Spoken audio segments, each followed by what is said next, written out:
আগে মেয়ের বাবারা চাইতো যে সরকারি চাকরিজীবী না হলে বিয়ে দেবেই না, বেসরকারি তার কোনো তো স্থায়িত্বই নেই, তাই সরকারি চাকরি হলে ছেলে তাহলেই বিয়ে দেবো। তারপর এলো সরকারি চাকরিটা কি পার্মানেন্ট আছে তোমার, না সেটা ঘুষ দিয়ে পেয়েছো, সেইটা একটা দেখার সময় এলো।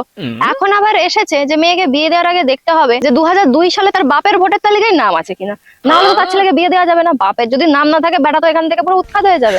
মানে মেয়ের বাবাদের কত এখন চিন্তা বলো, আর ছেলেদেরও ভাগ্যটা কত খারাপ বলো।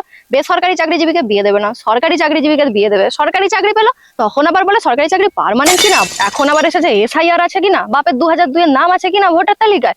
আর যারা বিয়ে করে নিয়েছে তাদেরও হচ্ছে আর এক চিন্তা, তারা ভাবছে আরে আমরা কোথায় থাকবো, এর বাপের নাম আছে, সে ভাবছে ওর নাম আছে, তো দুজন তো দুদিকে হয়ে যাবে, সেই খুলে আমি আর ওই খুলে তুমি, মাঝখানে নদী ওই ভেসে চলে যায়। তারপর মেয়েদেরও বিয়ের ব্যাপারে অনেক মাথা আসছে, এই আমার কথাই বলি না কেন। ছেলে আমাকে জিজ্ঞেস করলো যে তোমার বাবা 2002-তে ভোটার তালিকায় নাম আছে তো। তারপর বললাম দেখে বলতে হবে, বোধহয় তো নেই। এখন তো ছেলে ফোনই ধরছে না, মানে ব্যাপারটা তো মাথায় ঢুকছে না যে 2002-এ ভোটার তালিকায় নাম তোলাটা কি আর SIR-টা কি। তোমরা কি জানো SIR-টা আবার কি ভাইরাস এলো?